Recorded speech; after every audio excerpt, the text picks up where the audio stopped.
Merci Marie, merci aussi à Pierre de Colbert de nous accueillir dans ce lieu magnifique.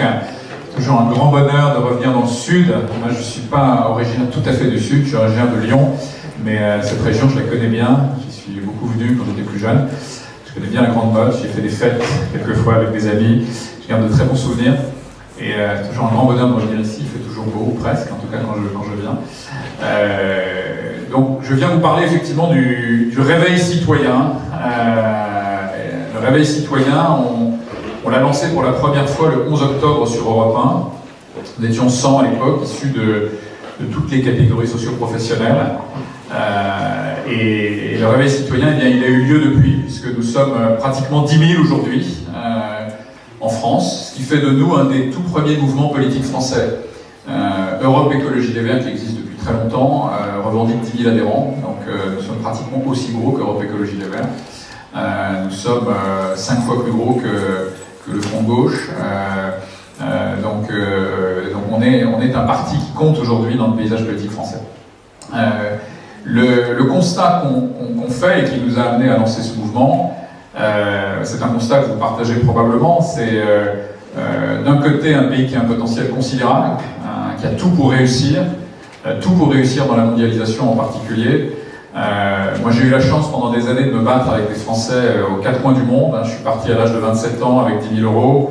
Avec mes associés, avec mes collaborateurs, on s'est battus, on a réussi dans des domaines, des secteurs qui étaient dominés par les Allemands et les Américains. Et on s'est battus, on a réussi parce qu'on avait avec nous des Français. Les Français, ils ont de très nombreuses qualités. Ils ont une créativité exceptionnelle. Une créativité, elle est connue dans le monde artistique, mais elle est vraie aussi dans le monde industriel.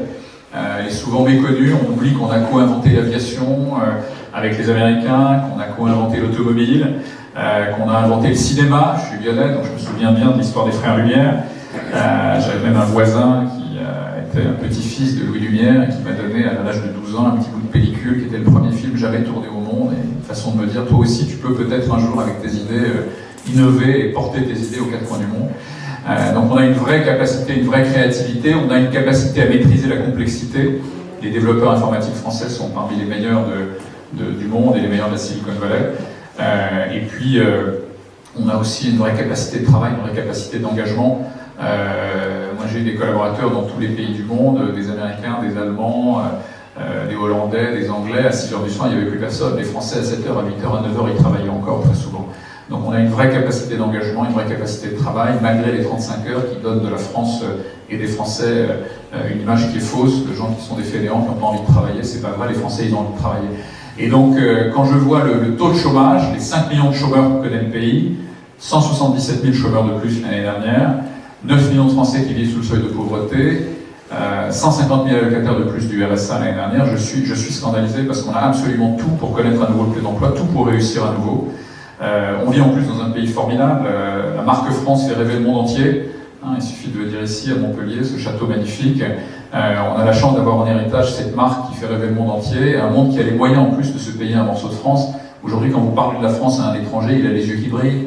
À un Chinois, un Brésilien, un Russe, il y a des classes moyennes qui émergent dans ces pays-là et qui ont les moyens de se payer un morceau de France. Donc c'est pas le moment de se replier sur nous-mêmes et de dire au reste du monde qu'on ne l'aime pas. On a tout pour réussir aujourd'hui dans la mondialisation. Mais on vit sur un modèle qui est dépassé, un modèle de société en gros hérité de 1945.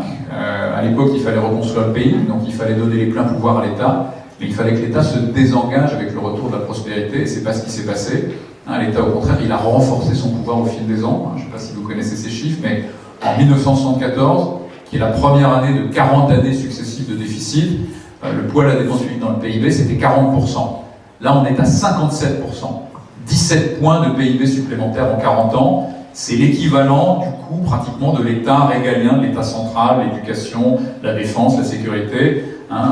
17 points de PIB, c'est 340 milliards d'euros. L'État régalien, c'est 370 milliards. À 30 milliards près, c'est comme si on avait créé un deuxième État régalien en 40 ans. Et ça, c'est une responsabilité qui est partagée par la gauche et par la droite. La droite a été au pouvoir pendant 23 ans, pendant ses 40 ans, la gauche pendant 17 ans. Donc c'est une responsabilité complètement partagée par la gauche et par la droite. Et ça a des conséquences très concrètes. La première de ces conséquences, c'est quand on veut tout faire, on ne peut pas tout bien faire. Quand on vient du monde de l'entreprise, on le sait, on peut peut pas couvrir plusieurs lèvres à la fois. Et donc il y a des gaspillages à tous les étages de l'appareil administratif qui sont dénoncés régulièrement par des grandes organisations, y compris la Cour des comptes, heureusement, qui sauve l'honneur de la République. On a 12% de la population européenne, mais 40% des collectivités locales. Heureusement, le gouvernement s'en est rendu compte et commence à parler sérieusement de diminuer le nombre de collectivités, de diminuer le nombre de départements, de régions, de communes. On a construit la moitié des ronds-points d'Europe. Et ces gaspillages, ils sont partout. J'ai rencontré il n'y a pas très longtemps un recteur d'académie, un ancien recteur d'académie de Reims, qui m'expliquait qu'il y avait autant de lycées et de collèges qu'à Nice. Mais à Nice, il y avait 3 fois plus de personnel administratif qu'à Reims, parce que tout le monde voulait descendre dans le sud, mais il n'y avait personne pour dire stop. Il n'y avait pas de comptabilité analytique, par exemple, les outils les plus élémentaires qu'on utilise dans les entreprises, pas de comptabilité analytique, donc personne pour dire à un moment donné, on a assez de personnel administratif à Nice, on va arrêter d'en envoyer. Donc des gaspillages considérables. Les méthodes de management les plus modernes, les plus élémentaires n'existent pas. La gestion du personnel dans les administrations reste extrêmement archaïque. Ça repose sur ce qu'on appelle le GVT, le glissement vieillesse technicité. Plus vous vieillissez, plus vous êtes promu. Ça fait très longtemps que les grandes organisations savent que ça ne pousse pas les gens à donner le meilleur d'eux-mêmes que de promouvoir les gens sur la base de l'ancienneté uniquement.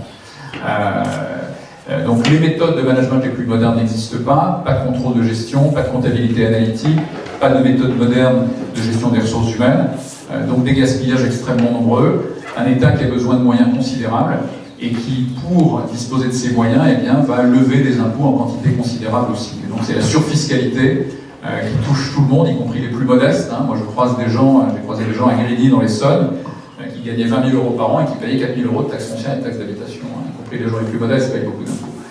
Et puis tous ceux qui tirent la machine économique aussi, les cadres, les artisans, les commerçants, les professions libérales n'en peuvent plus. J'ai croisé des artisans qui me disaient moi je pourrais embaucher un compagnon mais je ne le fais pas parce que l'État va prendre 65% de ce que je gagne, à quoi bon. Des avocats qui me disent moi je développe mon cabinet à Casablanca ou au Luxembourg parce qu'en France, embaucher un junior, ça sert à quoi? L'État prendra 65% de ce que je gagne. On prélève aujourd'hui, l'État français prélève sur la collectivité 6 points de PIB de plus que la moyenne européenne, pour faire à peu près la même chose. 6 points de PIB, c'est 120 milliards d'euros. C'est l'équivalent de 2 ministères de l'éducation. C'est comme si on finançait 1,8 million de fonctionnaires de plus que nos voisins européens. Le poids des prélèvements obligatoires en France, c'est 46 points de PIB. La moyenne européenne, c'est 40. 6 points de PIB supplémentaires, c'est 120 milliards d'euros. C'est comme si on prélevait de quoi financer 2 ministères de l'éducation pour faire la même chose que nos voisins européens, à peu de choses près. Donc une surfiscalité comme première conséquence. La surfiscalité ne suffit pas, il faut encore s'endetter. On s'endette à hauteur de 700 millions d'euros par jour, 170 milliards par an, 500 000 € par minute. Depuis que j'ai commencé ma conversation, on s'est endetté déjà de plusieurs millions d'euros, 500 000 € par minute, pas pour laisser à nos enfants les tunnels, les autoroutes, des TGV, mais pour financer les transferts sociaux et boucler la paye des fonctionnaires. Il y a une perte de souveraineté dans ce domaine-là qui est considérable. La souveraineté de la France aujourd'hui, dans ce domaine-là en tout cas, elle est entre les mains des créanciers du pays qui peuvent décider à tout moment d'ordonner une remise à plat du modèle français. Aujourd'hui, on s'endette à 2%. Il suffit que les marchés financiers changent d'avis et on devra s'endetter à 10%. Et donc s'endetter à 10%, c'est juste impossible, voire plus. Et donc il faudra remettre à plat le modèle français dans l'urgence et probablement licencier 500 ou 600 000 fonctionnaires en quelques mois. C'est ça qui nous menace aujourd'hui parce que on n'a pas fait preuve de discipline, de rigueur, d'honnêteté, de transparence sur ces sujets-là. Donc surfiscalité, surendettement, suradministration. Un État omniprésent est un État qui légifère à tour de bras. C'est l'avalanche administrative ou le harcèlement textuel, comme dit Michel Godet, qui est un économiste qui nous soutient. Et tous les Français le connaissent. Si vous êtes en contact avec l'administration, bien sûr, vous le voyez tous les jours, le harcèlement textuel. Mais quand on est chef d'entreprise, on le vit encore plus et encore plus durement. Et bien sûr, ça décourage beaucoup de gens. Le poids de la bureaucratie française, il a été évalué il n'y a pas très longtemps par le World Economic Forum, qui a regardé 149 pays sans aucun a priori, et qui a considéré que la France était le pays qui avait une des pires bureaucraties au monde. Sur ces 149 pays, on fait partie des 15 pays les pires au monde. On était classé entre l'Angola et la Birmanie. On fait juste un peu mieux que les régimes militaires birmans. Donc c'est un régime autoritaire, très paranoïaque, qui veut tout contrôler. On fait juste un petit peu mieux. Donc, et ça, concrètement, ça se traduit par des choses très immédiates. Par exemple, j'ai rencontré il n'y a pas très longtemps un chef d'entreprise en région parisienne qui a 15 employés et qui a reçu un jour une lettre lui annonçant un contrôle URSSAF. Bon, c'est normal qu'il y ait des contrôles URSSAF, c'est pas le sujet. Sauf qu'on lui demandait en 3 semaines de collecter 34 documents administratifs aux noms les plus barbares les uns que les autres. 15 employés. Donc qu'est-ce qu'on fait quand on reçoit ça? On le fait une première fois, mais la deuxième fois, on dit bon, ça suffit, moi je licencie les 15 employés, je me mets à mon compte, je gagnerai autant d'argent compte tenu de la fiscalité, je verrai plus ma femme et mes enfants, je laisse tomber et j'arrête de m'embêter à gérer une entreprise et à développer une entreprise. Ça, c'est des choses qui arrivent tous les jours. Et puis avec un État qui applique en plus malheureusement souvent ces réglementations sans beaucoup de discernement. Il y avait un reportage sur France Télévisions il n'y a pas très longtemps qui fait d'ailleurs un excellent travail de pédagogie dans ce domaine-là. J'ai eu l'occasion même de féliciter le président de France Télévisions ce matin que j'ai vu puisque je suis passé sur Télématin et qu'il était là, il m'a salué à la sortie, je le connais un petit peu. J'ai eu l'occasion de le féliciter, c'est vrai qu'ils font un excellent travail. Il y a eu une émission de Benoît Duquesne, complément d'enquête, il n'y a pas très longtemps, qui montrait un petit bar breton où on voyait la personne qui gérait ce bar, une dame, qui à minuit un jour avait débarqué 3 contrôleurs URSSAF qui l'ont pris par le col en lui disant « Madame, travail déguisé ». Pourquoi? Parce que les clients du bar allaient se servir au comptoir. Travail dissimulé. Les gens allaient se servir au comptoir. Et donc, on lui a mis 9 000 € d'amende. 9 000 € d'amende pour un petit bar breton, met la clé sur la porte. Et on lui a intenté des poursuites au pénal. Alors, elle a réussi à éviter le pénal, mais elle a quand même payé les 9 000 € d'amende, donc elle est en train de mettre la clé sous la porte. Tous les McDonald's de France pratiquent le travail dissimulé, parce que dans tous les McDonald's de France, on va se servir au comptoir, évidemment. Donc, un État qui devient un État gendarme, un État policier, à certains égards, à force d'émettre des réglementations de ce type-là, et surtout de les faire appliquer sans beaucoup de discernement. Donc, une situation qui est compliquée, qui fait que beaucoup de Français n'y croient plus aujourd'hui. Les Français sont plus pessimistes que les Irakiens et les Afghans, d'après une étude récente. On vit dans un pays comme ça, c'est quand même étonnant. Les jeunes Français n'y croient plus non plus. Il y avait une étude il n'y a pas très longtemps qui montrait que 80% des jeunes diplômés allaient probablement ou certainement chercher un job à l'étranger, là maintenant, au mois de mai ou au mois de juin. Une autre étude qui montrait que 61% des jeunes de 18 à 35 ans étaient prêts à participer à des mouvements violents. Donc les jeunes hésitent aujourd'hui entre l'exode et la rébellion.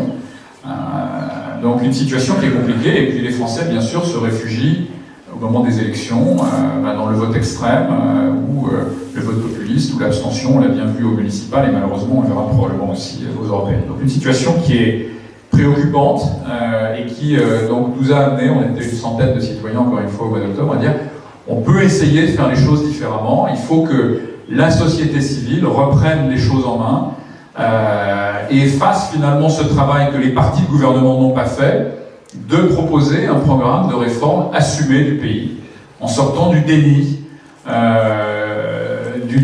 qui est lié finalement à une chose, qui est notre explication, et beaucoup de gens adhèrent à cette explication, qui est liée d'après nous à l'hyper-professionnalisation de la vie politique.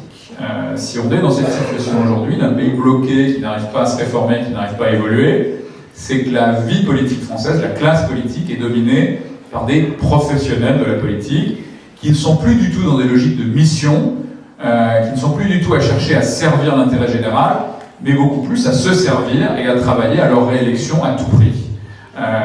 Nous, on considère que la politique, ça doit être un engagement de courte durée, où on amène une expertise, et ensuite on retourne dans la société civile. Et c'est pas du tout ce qui se passe aujourd'hui. On a des gens qui démarrent à 27 ou 28 ans comme Bernard Neuilly, et qui essayent de revenir à tout prix, qui sont prêts même à manipuler des juges, etc. Et donc, allez-y.